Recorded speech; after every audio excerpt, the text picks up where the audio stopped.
morning to you all. You're welcome to today's children's service. Please, how are you all?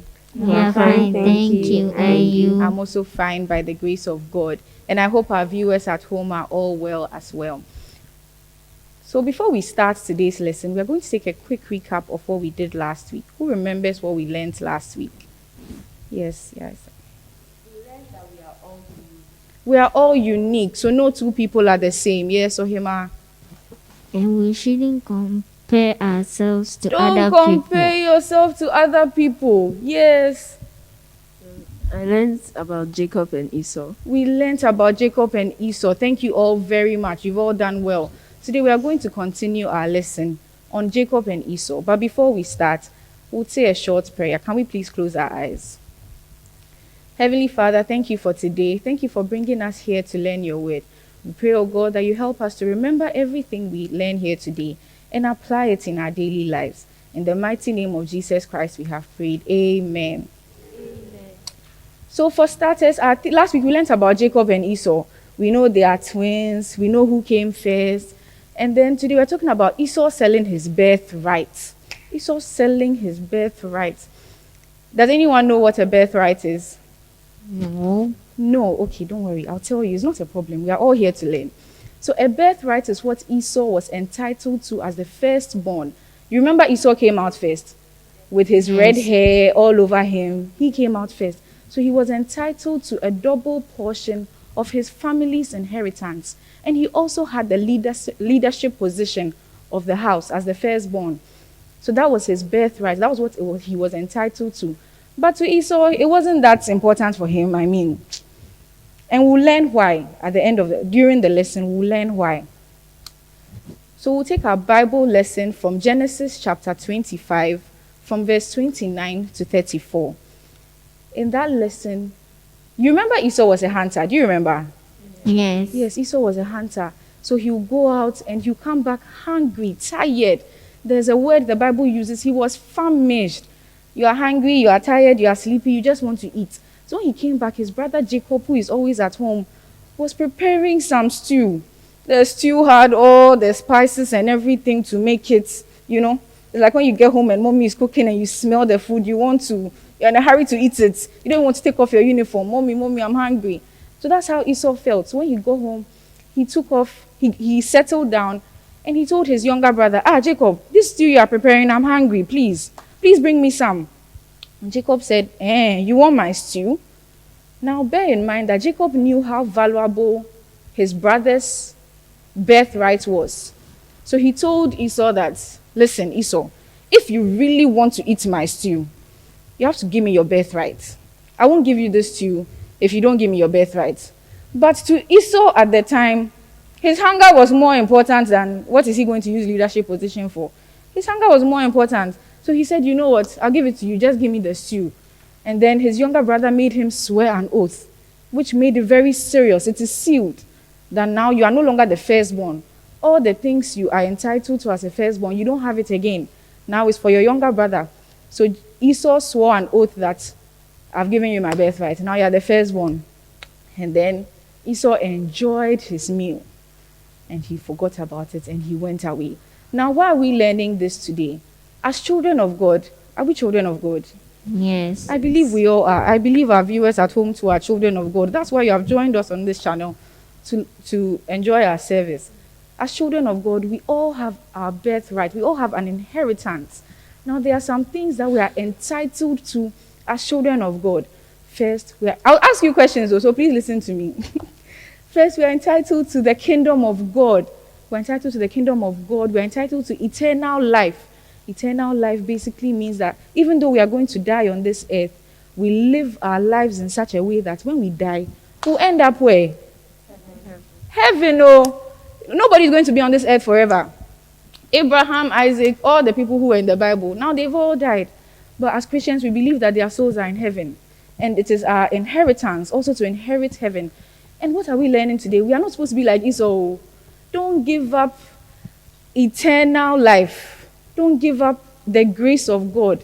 Don't give up your salvation for worldly things. The devil is looking for what he can steal from you so that you will suffer in this life. Don't give him the chance. Don't do bad things. You know some of the bad things. Don't do all of those things. As you grow, always remember to focus on the prize, focus on your salvation, focus on eternal life. Don't give up your inheritance for temporary things. I watched the sermon that says that when God is about to bless you with 10 million, the devil will give you 1 million Ghana cedis. Now, between 10 million and 1 million Ghana cedis, which one is more valuable? 10 million. So you have to trust God and pray and wait for your 10 million. And don't settle for what the devil is giving you. Do you understand? Yes, please. Excellent. So now we are going to take our memory verse.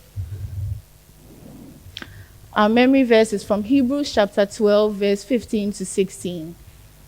Hebrews chapter 12, verse 15 to 16. Hebrews chapter 12, verse 15 to 16. Hebrews chapter 12, verse 15 to 16. See to it that See to See it to it that that no one falls short of the grace of God, no one falls short of the grace of God, and that no bitter root grows up and that no bitter root grows up to cause trouble and defile many.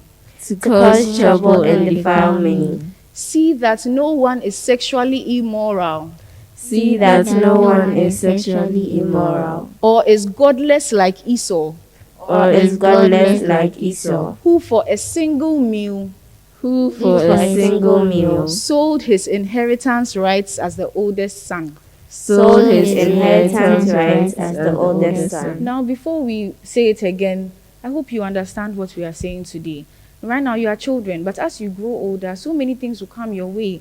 We all know what sexual immorality is. Does anyone want to tell me? Don't be shy. Don't be shy. It's a thing you're going to face when you grow up. Let's start talking about it now. Yes. I don't want to call names. I want you to raise your hand and tell me. Hey, you don't want to talk about it. So I can assume that all of you are fleeing from it. So what are you fleeing from if you don't know what it is?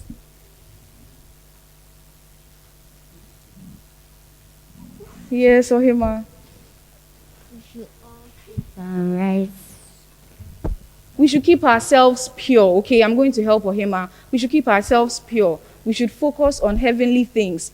We shouldn't be seen engaging in certain acts, certain immoral acts, but we should keep ourselves pure. And we should always be focused on gaining our eternal inheritance from God's kingdom. Now we'll all take our memory verse together. Hebrews chapter 12, verse 15 to 16. Ready? Go. Hebrews chapter 12, verse 15 to 16.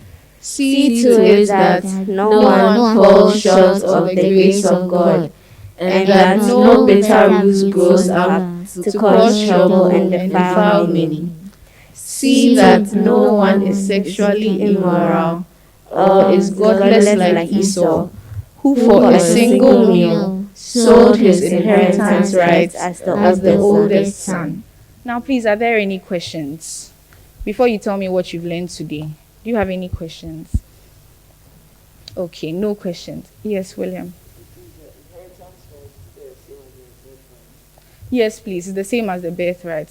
So he was entitled to that inheritance because he came as the firstborn, which was a double portion of the family's inheritance in the leadership position. So now that he sold it, it means Jacob has all of that. And you have to follow the story because we'll be talking about it more. It gets interesting. Yes, any other questions?